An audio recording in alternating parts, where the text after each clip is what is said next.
Vous l'avez demandé, vous vouliez du sang, on est là. Salut à tous, ici Reg, bienvenue dans la vidéo qui va parler des plus grosses controverses, des plus gros scandales de l'histoire des Oscars. J'ai fait mes recherches, j'ai enquêté sur les moments les plus choquants de l'histoire des Oscars. Je vais peut-être en oublier quelques-uns, à vous de me dire dans les commentaires si j'en ai zappé. Je vais essayer d'en citer un maximum. Il n'y aura pas vraiment d'ordre spécifique, même si je mettrai entre guillemets mon préféré à la fin. Et cette vidéo-là n'est pas faite pour tous les moments où des films ont été snobés aux Oscars. Je vais pas parler de films comme Crash qui gagne à la place de Brokeback Mountain, ou alors l'un des exemples les plus connus c'est How Green Was My Valley qui gagne face à Citizen Kane. Je ne vais pas parler de Do the Right Thing qui n'a même pas été nommé alors que Driving Miss Daisy l'a été par exemple. Ça c'est une vidéo sur les braquages, sur les snobs, c'est pas le but de la vidéo. J'ai d'ailleurs une vidéo sur les braquages des Oscars de ces 15 dernières années pour ceux que ça intéresse. Je vais pas non plus parler des comportements un peu positifs comme Roberto Benigni qui gagne et qui est super heureux même si ça a dérangé quelques personnes. Je vais pas parler des différentes robes généralement des femmes qui ont choqué parce qu'elles étaient peut-être pas assez vêtues, ou alors même des femmes et hommes qui tombent lorsqu'ils vont chercher leur Oscar. Tout ça, on s'en fout un petit peu. Que Travolta se trompe de prénom, c'est pas la fin du monde. Vous allez voir qu'en ignorant tout ça, il y a encore pas mal d'histoires assez intéressantes. Et pour ceux qui se demandent comment fonctionnent les Oscars, j'en ai fait une vidéo aussi. Je vais pas réexpliquer 1000 trucs à chaque fois. Donc pour ceux qui veulent vraiment les explications, le fonctionnement, cette vidéo sur les Oscars existe. Donc on va parler de ces nombreux scandales. Avant de commencer, j'aimerais remercier le partenaire officiel de cette vidéo, c'est BorgosVPN et ses 38 000 utilisateurs et presque 5 sur 5 sur Trustpilot. Vous les connaissez, c'est le meilleur moyen de soutenir la chaîne, mais aussi un service utile que j'utilise tous les jours, vraiment. C'est simple, je vous mettrai dans la description le commentaire épinglé un site internet ou même plusieurs pour savoir dans quel pays se situe le film que vous voulez regarder. Ensuite, vous changez de pays. États-Unis, Canada, Belgique, Suisse, Royaume-Uni, Italie. Beaucoup de ces pays ont la VSTFR et même la VF pour ceux que ça intéresse. Quelques exemples sur Netflix, vous allez bien rigoler, mais vous avez le droit à Craven dès la semaine prochaine. Vous avez déjà le droit à Venom et même à Emilia Pérez. Et oui, sur Disney+, vous avez des films comme Vaiana 2, déjà, Alien Romulus ou même A Real Pain que je vous conseille quand même de regarder en salle. Ensuite, pour voir des films comme Gladiator 2, ça se passe sur Paramount+.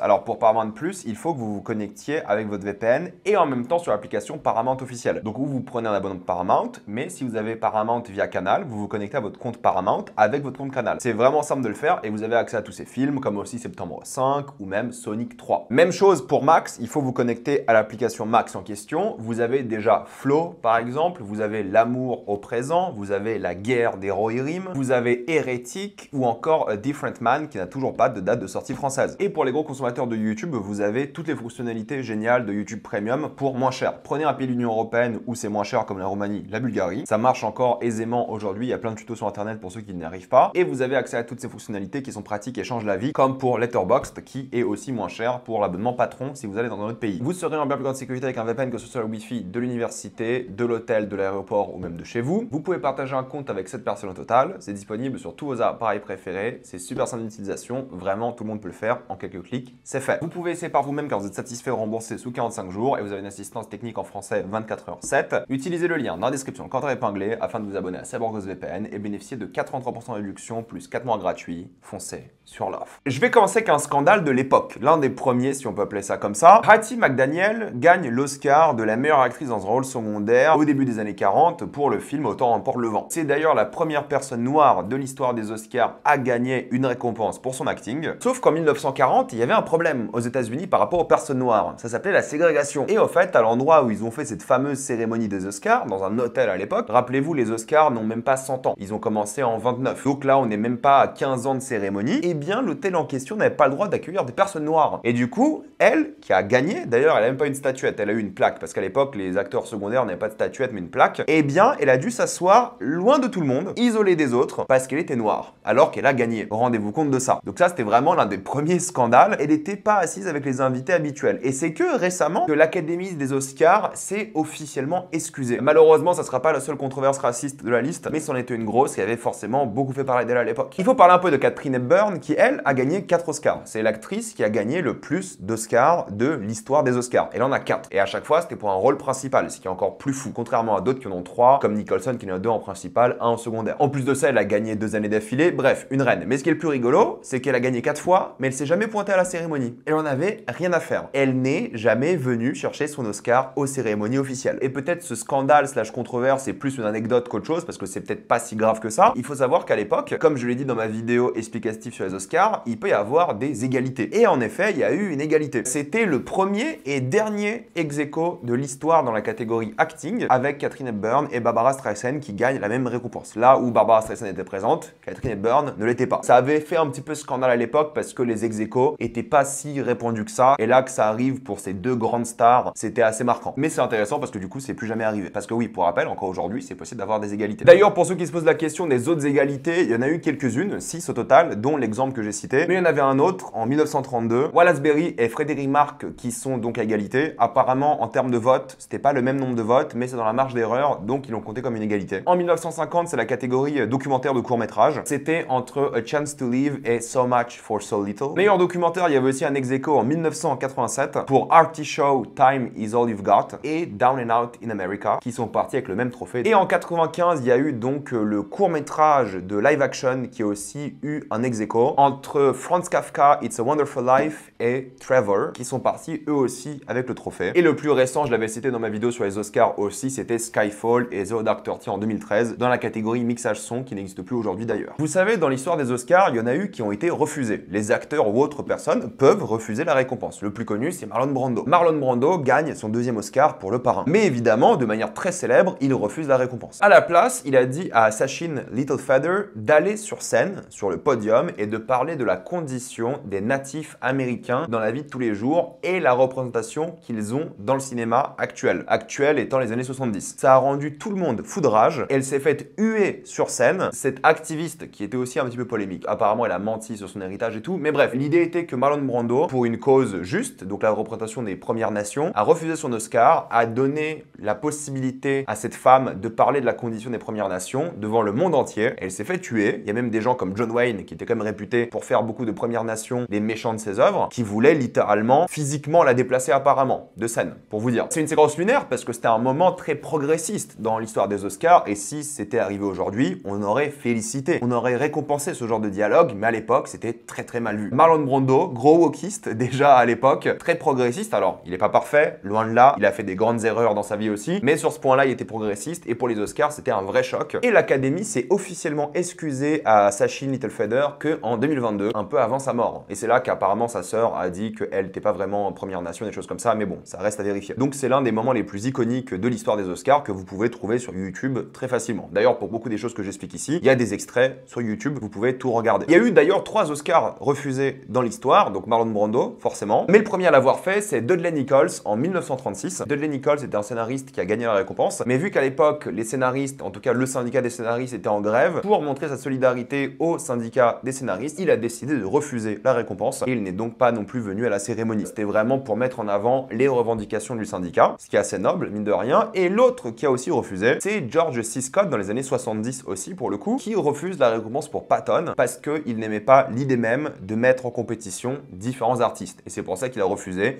et qu'il est resté chez lui. Mais depuis 50 ans, personne n'a refusé un Oscar. Une autre controverse peut-être un peu plus rigolote cette fois-ci tout de même, c'est Trey Parker et Matt Stone, que vous connaissez peut-être parce que ce sont les créateurs de South Park. South Park, le film, a été nommé à un Oscar de la meilleure chanson, qui s'appelle Blame Canada. Ils étaient nommés, donc il fallait qu'ils viennent, vu que c'est eux qui l'ont écrite. Donc forcément, Trey Parker et Matt Stone sont venus en couple, entre guillemets. Ils ont dit qu'ils sont venus en mode date, forcément pour provoquer. Ils sont venus habillés en robe, les deux. Ils n'ont absolument pas commenté le fait qu'ils sont venus en robe. Et le plus drôle, à vous de déterminer, c'est qu'ils sont venus défoncer au LSD. Et oui, ils étaient complètement démontés. Donc vous pouvez voir des vidéos de eux sur le tapis rouge, de leur réaction. Ils sont complètement hors sol. Après, je pense pas que c'est étonnant vu qui ils sont, mais pas tout le monde était fan et beaucoup de membres de l'Académie trouvaient ça irrespectueux. Personnellement, je trouve que ça fait pas de mal, mais ça a énervé des gens. Il faut évidemment qu'on parle d'Adrien Brody. Adrien Brody, il est spécialiste des controverses aux Oscars parce qu'il a gagné donc 2 fois l'Oscar du meilleur acteur. Il a été nommé 2 fois, carrière particulière. Adrien Brody, on en fera peut-être une vidéo un jour. Vous le savez, cette année, en 2025, il a battu le record du plus long speech de l'histoire des Oscars avec 5 minutes 40, qui a énervé beaucoup de personnes. Mais c'est pas ça le truc le plus controversé qu'il a fait. Vous le savez peut-être, mais sa première victoire était pour Le Pianiste, en 2003. Déjà, là, il y avait 2 polémiques. La première polémique, c'est Roman Polanski a gagné l'Oscar du meilleur réalisateur. Sauf qu'évidemment, cérémonie à LA, aux États-Unis, Roman Polanski ne peut pas légalement aller aux États-Unis parce qu'il est poursuivi par la justice. Ça, vous le savez. Donc, grosse polémique parce que Polanski Brody, qui n'a pas le droit d'être aux States, gagne. Adrien Brody, hyper content, le plus jeune acteur de l'histoire à l'époque, a gagné la récompense, et toujours aujourd'hui d'ailleurs, à 29 ans, gagne pour le pianiste, va sur scène et force un bisou sur Halle Berry, qui n'était pas prévenue, c'était pas du tout scripté, et elle a trouvé que c'était un moment surréaliste, et elle s'est sentie agressée, elle-même qui l'a dit, hein, mais elle n'a pas voulu ruiner le moment. Apparemment, c'est pas un traumatisme de sa part, elle a souvent dit que c'était pas si grave que ça. Après bon, quand t'as une femme à l'époque, alors qu'elle-même venait de gagner un Oscar l'année d'avant, et ça reste aujourd'hui la seule femme noire à avoir gagné l'Oscar de la meilleure actrice dans le rôle principal, elle est utilisée elle aussi comme une sorte de trophée. Aujourd'hui, ça aurait fait une polémique de dingue, à l'époque, un peu moins, même si ça a fait un petit peu du bruit. Mais évidemment, aujourd'hui, c'est extrêmement mal vu. À juste titre, c'est une agression sexuelle, devant le monde entier. Et c'est pour ça que Halle Berry s'est vengée cette année, entre guillemets, mais bon, c'était pas sur scène, hein, c'était genre sur le tapis rouge après la récompense, quand Adrien Brody a gagné. Halle Berry est venue le voir, devant la femme d'Adrien Brody, et a demandé si je pouvais t'embrasser pour reconstruire ce moment de l'époque. Mais elle a demandé le consentement, elle a demandé le consentement de sa femme, bref, tu vois, il y avait un truc où c'était accepté. À l'époque, c'était pas accepté. Adrien Brody l'a forcé à le faire devant le monde entier, et sous la pression, elle a accepté. Agression sexuelle directe en live des Oscars. Heureusement que ça n'a pas choqué plus que ça à Halle Berry, hein, en tout cas de ce qu'elle a dit, et elle a pu se venger entre guillemets aujourd'hui, mais elle s'est vengée gentiment. Et pour ceux qui se posent la question, les discours les plus courts de l'histoire des Oscars, il y a des égalités. Il y a deux personnes qui ont dit juste deux mots, donc thank you globalement, Patty Duke en 1963 et Louis Hoyos en 2010, mais le plus connu reste Joe Pesci avec 7 mots, qui est lui aussi allé très vite. Encore une fois, tout est disponible sur YouTube pour ceux que ça intéresse. Je parlais de racisme, mais c'est vrai que les Oscars ont connu beaucoup de polémiques par rapport à ça. En 2015, il y avait le fameux hashtag Oscars So White, parce qu'il n'y avait aucun acteur noir nommé dans la catégorie meilleur acteur ou actrice, dans les 4 catégories, et ça a énervé plein de monde. Du coup, un peu de statistiques pour vous expliquer à quel point c'est rare que les noirs gagnent des récompenses aux Oscars. Dans l'histoire des Oscars, donc en presque 100 ans, en sachant qu'à chaque fois, il y a 5 nommés dans 4 catégories différentes, donc 20 acteurs qui peuvent gagner une récompense de meilleur acteur. Dans la catégorie meilleur acteur principal, il n'y a eu que 5 hommes noirs qui ont gagné de l'histoire. 5 en 100 ans. Dans la catégorie meilleure actrice dans un rôle principal, il y en a eu une seule, Halle Berry. Une seule. De l'histoire en 100 ans. Cependant, les catégories acteurs secondaires sont un peu plus généreuses. Et encore, il y a eu 7 victoires dans la catégorie meilleur acteur dans un rôle secondaire, dont des hommes qui avaient déjà gagné auparavant. Denzel précisément, et Mahershala Ali qui a gagné 2 fois dans la même catégorie. Donc sur cette victoire, il n'y a que 5 hommes qui n'avaient jamais gagné auparavant. Et en actrice secondaire, c'est là qu'il y a le plus de victoires, avec 11 victoires au total au fil des années. Comme je citais tout à l'heure, notre première controverse, c'était ça. C'était la première victoire, par exemple. La grande majorité de ces victoires, hein, pas toutes, mais la grande majorité, ont eu lieu après les années 2000 et surtout après les années 2010. Rappelez-vous, hein, ma vidéo sur les Oscars que j'ai faite il y a 2 semaines, j'expliquais à quel point l'Académie est remplie d'hommes blancs, genre 94% à l'époque. Maintenant, ça a changé. Maintenant, il y a bien plus de diversité. Et si vous posez la question sur les autres ethnicités, toutes les personnes non blanches, et pour rappel, les blancs sont certes majoritaires aux États-Unis, mais ils surdominent complètement le monde de l'art encore aujourd'hui. En termes de pourcentage de population, il y a bien plus de blancs dans le monde de l'art que les autres ethnicités. Mais ça change, et Dieu merci, c'est normal. Au total, il y a eu 32 acteurs non blancs, donc ça inclut tous les autres ethnicités comme asiatique par exemple. Rappelez-vous, Michelle Yeoh, première actrice asiatique, a gagné l'Oscar de la meilleure actrice, en sachant qu'il y a 20 nommés tous les ans. Ça fait pas beaucoup. Et c'est pour ça qu'il y avait une polémique aussi à l'époque, ou récemment d'ailleurs, avec Andrea Riseborough, qui avait donc été nommée pour un film que personne n'avait vu. Et les gens se sont dit, ouais, Oscar So White, d'où elle sort celle-ci, son film Inconnu au bataillon et tout. Après, il y a plein de membres de l'Académie qui l'ont défendu. C'est pas une mauvaise actrice, hein. Mais vu que le film a pas eu de campagne marketing, de choses comme ça, les gens étaient un peu surpris. Je pense qu'elle a rien fait de mal, hein, pour le coup, mais les gens étaient étonnés et c'était le timing mauvais pour elle, parce que c'était vraiment en mode Oscar So White. Mais maintenant, vous savez que, en termes d'inclusivité, les Oscars sont nuls. En termes de victoire, ils gagnent quasiment jamais. Après, il y a des polémiques que vous connaissez bien. Je vais aller rapidement dessus, hein, mais La La Land versus Moonlight, l'Oscar du meilleur film avait été cité comme La La Land. La La Land était le film le plus nommé, et je crois qu'encore aujourd'hui, c'est le film le plus nommé de l'histoire. La La Land gagne meilleur film. Les gens n'étaient pas vraiment étonnés ou surpris. Les gens vont sur scène, ils félicitent, ils récompensent, mais ils prennent l'enveloppe, et là, ils voient qu'il y a marqué Moonlight. Donc c'est le choc, tu vois. L'Oscar du meilleur film qui va pas du tout au film cité. Il y avait un problème d'étiquette, les réalisateurs qui sont des acteurs aussi connus ont déjà expliqué. Il y avait une vraie confusion, le mec comprenait pas, c'est normal. Mais l'image est marquante parce que du coup, c'est La La Land qui a perdu et c'est Moonlight qui a gagné. 2 films que moi je trouve formidables, hein, mais ça a fait beaucoup polémique et c'est jamais arrivé de l'histoire des Oscars. C'est la première fois et dernière fois, mais bon, ça fait pas longtemps, que c'est arrivé ce genre d'erreur. Et maintenant, ils vérifient bien pour ne plus jamais refaire ce genre d'erreur. Imaginez le choc. Mais ça, vous l'avez sûrement tous vécu et c'était une énorme surprise. Ce que vous avez forcément tous vécu, c'est le passage Will Smith avec Chris Chris Rock. Vous le savez, mais petit rappel aussi, très rapide, il y a donc Chris Rock qui fait une blague sur la femme de Will Smith en faisant une mauvaise blague sur un film de merde. Chris Rock n'arrête pas de faire des blagues dessus. Will Smith se lève, dit d'arrêter, lui met une claque, revient, lui dit de se taire. On connaît tous l'extrait. Beaucoup de personnes pensaient que c'était scripté. C'était pas du tout scripté. C'était inattendu parce que les Oscars sont très scriptés. Mais là, c'était un peu un choc. Personne s'y attendait parce que c'était pas prévu. Donc, Will Smith banni pendant 10 ans d'aller aux Oscars, ce qui est un peu sévère, mais je peux comprendre. T'agresses pas physiquement quelqu'un pour une blague à la télé. Chris Rock avait tout à fait le droit de faire des blagues de merde, mais pas méchantes en soi. Juste Will Smith a abusé. Bon, ça, on le sait tous. Il a déconné, il s'en est lui-même excusé, il comprend son erreur. Tu feras pas des gens comme ça tout court, mais à une cérémonie, c'est encore pire. C'était un crétin pour ça. Mais le plus drôle dans l'histoire, rappelez-vous, c'est qu'il a gagné cette année-là. Et ça, c'est drôle, parce qu'on parle souvent de la claque et tout, mais rappelez-vous qu'il a gagné l'Oscar. C'est son premier Oscar de sa carrière. Pour King Richard, il était très bon dedans, rien à dire. C'était une année assez faible, aussi, il faut l'admettre, mais il était très bon. Et il a gagné, et il allait sur scène, et c'est un peu gâché son moment. Et c'est un peu légitime, tu vois, il a fait de la merde et il gagne, il est con. Mais une controverse clairement méritée, quoi. Cette année, il y a eu évidemment le cas Carla Sofia Gascon, mais c'est vrai que c'est un peu difficile à en parler en tant que controverse des Oscars, parce qu'en fait, elle a pas gagné. Il s'est rien passé, elle était là. Oui, elle a fait des tweets racistes que j'ai critiqués en vidéo moi-même et tout, c'est pas bien, mais c'était pas vraiment lors de la cérémonie. C'était un truc qui était fait avant, et des polémiques comme ça, il y en a eu avant. Donc on sait tous que c'est une raciste, islamophobe, xénophobe, ce que vous voulez, mais elle a pas eu de présence aux Oscars, quoi. Elle a rien dit. Et justement, elle a fermé sa bouche. On aurait pu la mettre dans la vidéo si elle avait gagné, mais elle a pas gagné. Donc en vrai, je la compte pas vraiment dedans. Ce que je peux compter par contre, c'est Michael Moore. Pour ceux qui connaissent pas Michael Moore, c'est un homme qui est très connu pour ses documentaires, et il a gagné en 2003 l'Oscar du meilleur documentaire pour un documentaire terrifiant et traumatisant qui représentait très bien l'Amérique à l'époque, et encore malheureusement aujourd'hui, qui s'appelle Bowling for Columbine. Un film culte que vous devez voir, c'est passionnant, mais il est dur à regarder. Et Michael Moore gagne l'Oscar pour le meilleur documentaire ce jour-là, va sur scène, et qu'est-ce qu'il fait? Rappelez-vous, on est en 2003, post-11 septembre, invasion de l'Irak, et de manière générale du Moyen-Orient par les Américains, eh bien, il critique Bush, son administration, et le fait d'envahir des pays qui nous ont rien fait pour des intérêts privés. Il se fait huer, la musique des Oscars, ça aussi vous pouvez regarder sur YouTube, s'active très rapidement, l'orchestre commence à faire sa musique pour le faire dégager. Il se fait huer par tout le monde, alors il y a des soldats quand même, il y avait Scorsese qui l'avait applaudi et des choses comme ça parce que c'est un goth, et il y avait plein de gens qui l'applaudissaient, mais il y avait beaucoup de gens qui le huaient. Ces gens-là, rappelez-vous, ce sont vos acteurs, vos producteurs, vos scénaristes préférés. Et comme un peu pour Brando à l'époque,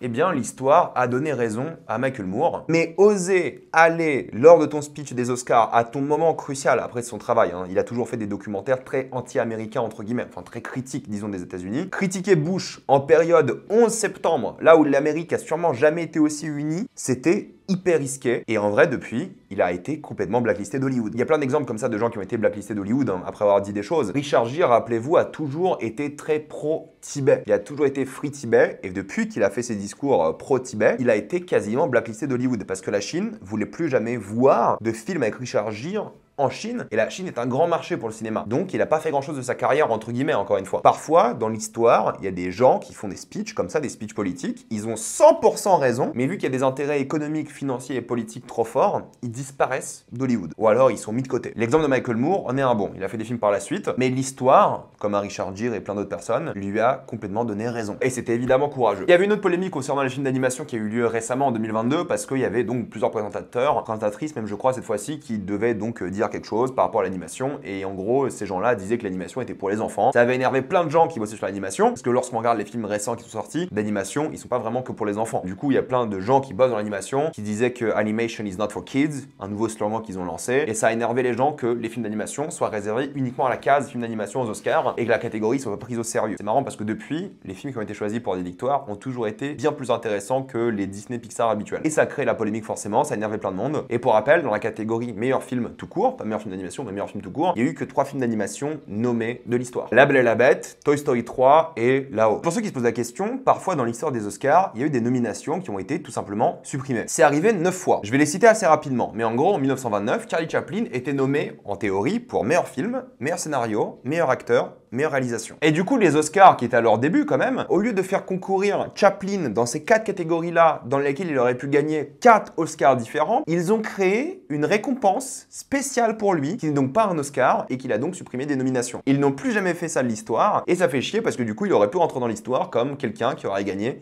4 fois ce chelem improbable d'acteur, réal, scénario, film. C'est hors du commun de faire ça. Je crois que c'est jamais arrivé. Et ça aurait pu arriver au tout début. Mais ils l'ont pas fait. Ils ont préféré donner un truc spécial qu'il a éliminé du coup des catégories. Ce qui était juste bizarre à faire. Mais bon, à la limite, on peut comprendre, c'est un peu le début, ils testaient des trucs. Il y avait un film avec John Wayne qui s'appelait Hondo, qui était à la base nommé dans la catégorie meilleur scénario original. Sauf que le scénariste n'a pas précisé, et les producteurs non plus, qu'en fait, le scénario était pas du tout original. C'était une adaptation d'une œuvre. Vu qu'ils ont fait l'erreur, ils ont été punis. Ils n'ont pas été nommés dans la catégorie meilleur scénario adapté. Et la nomination a tout simplement été supprimée. Quand j'ai supprimé, ça veut dire qu'elle a été acceptée au début, mais après investigation et enquête, elle a été rétroactivement enlevée. Le film High Society, c'était exactement la même chose à l'époque, pour le coup. Même problème. Il y avait un film qui s'appelait Young Americans, qui est un film de documentaire qui avait été nommé et même gagné, si je dis pas de bêtises. Et du coup, la nomination et les récompenses ont été enlevées parce que le film n'a pas respecté les règles de diffusion des Oscars. Encore une fois, allez voir ma vidéo, mais grosso modo, elle n'a pas été diffusée assez longtemps au cinéma. Le Parrain a perdu une nomination aussi. Le Parrain 1 a perdu la nomination meilleure musique. Pourquoi? Parce que la musique était trop similaire à un autre film fait par le même compositeur, Fortunella. La musique trop similaire, du coup, la nomination de meilleure musique n'était pas donnée au Parrain. Ils se sont rattrapés avec le Parrain 2, avec de nouvelles musiques, mais globalement, ils ont perdu une nomination bêtement. Il y avait un film qui s'appelait A Place in the World, aussi à l'époque, qui était dans la catégorie meilleur film étranger, mais vous savez, pour meilleur film étranger, c'est un comité qui décide du pays en question d'envoyer le film dans la catégorie. C'est encore comme ça aujourd'hui. Sauf que du coup, qu'est-ce qui se passait? Le comité uruguayen a envoyé le film dans la catégorie meilleur film étranger de la part de l'Uruguay. Sauf au Golden Globe, c'est débile, ils l'ont envoyé pour l'Argentine. Parce que vous savez, vous choisissez le pays en question en fonction de qui a bossé dessus. À une récompense, ils ont envoyé pour l'Argentine, à l'autre pour du coup l'Uruguay, et ils ont été enlevés de la catégorie, tout simplement. Il y avait un court-métrage qui s'appelait Tuba, qui était donc retiré de la catégorie en 2010, parce que la règle des Oscars n'autorise pas un truc que le court-métrage a fait, c'est être diffusé à la télé. Ils l'ont diffusé à la télé, il a été enlevé. Et en plus, ils ont menti sur ça, donc il a carrément été enlevé. Là, c'est un peu spécial, mais en gros, il y avait un film qui s'appelait Alone Yet Not Alone, qui était un peu passé inaperçu. Il avait floppé au box-office, personne l'a vu, mais le compositeur de l'œuvre, c'était un mec hyper connecté dans l'Académie des Oscars. Il était hyper bien placé dans l'Académie des Oscars et des Emmy Awards aussi d'ailleurs. Il a fait pression sur sa branche, donc les autres compositeurs, de nommer ce film, alors qu'en vrai, tout le monde allait l'ignorer. Il a été nommé, l'Académie a enquêté, ils ont trouvé qu'il a fait pression de manière illégitime et un lobbying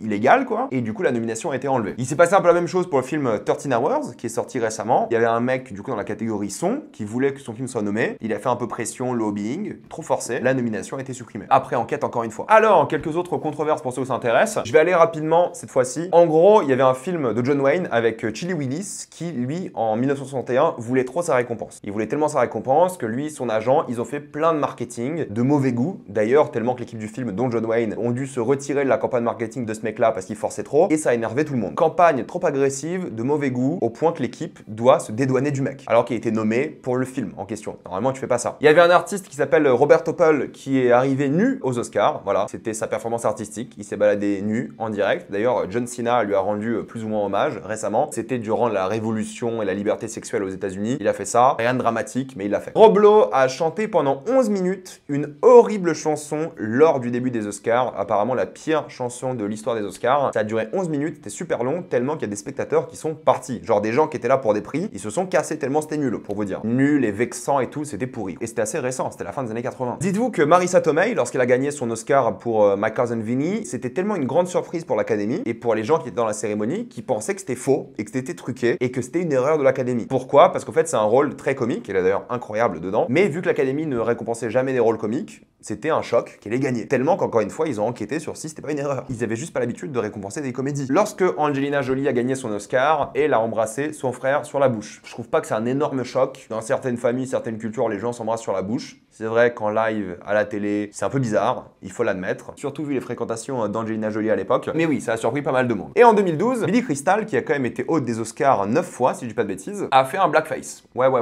En 2012. On en est là. Et je vais m'arrêter avec une controverse qui est, je sais même pas si une vraie controverse ou un scandale, mais qui, moi, me fait un peu rire. Tristement rigoler, entre guillemets. Rappelez-vous, malheureusement, Chadwick Boseman est décédé récemment. Et l'année de son décès, il était nommé à un Oscar. Il était nommé, il avait de bonnes chances de gagner. On pensait tous qu'il allait avoir le droit à un Oscar posthume pour sa performance dans le film. Et l'Académie pensait tellement ça, les Oscars étaient tellement sûrs que ça allait arriver, que pour la première fois en 50 ans, il faut savoir que les Oscars finissent toujours avec la récompense du meilleur film. En tout cas, depuis les années 70. Ils ont toujours fini avec meilleur film. film. Exceptionnellement cette année-là, ils ont décidé de mettre la catégorie meilleur acteur à la toute fin. Normalement, tu finis avec meilleur film. Non, là, ils ont mis meilleur acteur à la fin parce qu'ils voulaient faire un hommage à Chadwick Boseman. Du coup, ils ont décalé toute la cérémonie, ils ont fait un truc anticlimactique à mort parce que c'est bizarre de pas finir avec le meilleur film de l'année. C'est très très bizarre, très étrange. Ils ont décalé la réponse meilleur acteur pour la fin en s'attendant à ce que Chadwick Boseman gagne et il a perdu. C'est Anthony Hopkins qui a gagné pour The Father et c'était amplement mérité. Et le pire, c'est que Anthony Hopkins ne s'est pas pointé. Il était à la maison, chez lui, au calme. Du coup, la cérémonie s'est finie sur ah, meilleur acteur Hopkins, il était pas là. Et du coup, c'est un anti-climax qui a gâché un peu toute l'énergie qu'aurait dû avoir la cérémonie entre ou hommage à Chadwick Boseman, et honnêtement, il méritait pas la récompense. Hopkins était bien meilleur. Et de l'autre côté, le fait de pas finir avec meilleur film. Et c'est à la fois triste et drôle, je trouve. Et depuis, l'Académie des Oscars ne refera plus jamais ça. Mais ils ont cassé 50 ans d'histoire, entre guillemets, de tradition pour un hommage qui n'a pas eu lieu. Parce qu'il n'avait pas gagné, quoi. Ils auraient au moins dû vérifier s'il avait gagné, quoi. Ils auraient dû au moins checker. Et justement, vu qu'ils ont décalé la récompense, tout le monde pensait qu'il allait gagner, quoi. Tout le monde. C'est aberrant, je trouve. C'est très drôle aussi. Mais voilà, c'était un peu ma vidéo sur les controverses et scandales des Oscars. Un peu long, mais j'ai fait un peu le topo des choses intéressantes sur ce sujet. Dites-moi si j'en ai raté. Dites-moi si certaines vous ont plus choqué que d'autres. J'ai envie d'avoir votre avis dans les commentaires. Avant de quitter cette vidéo, pensez à utiliser le lien dans la description quand épinglé afin de débloquer toutes les plateformes de streaming en toute accessibilité, sécurité et avec beaucoup plus d'œuvres. Tout ça pour 2,03€ par mois plus 4 mois gratuits. Foncez sur l'offre. Pensez à vous abonner à la chaîne pour voir les prochaines vidéos. Mettez un j'aime, ça aide beaucoup la chaîne. Suivez-moi sur tous mes réseaux pour plus de contenu comme des formats courts ou des lives. Et moi je vous dis à la prochaine fois. Salut à tous.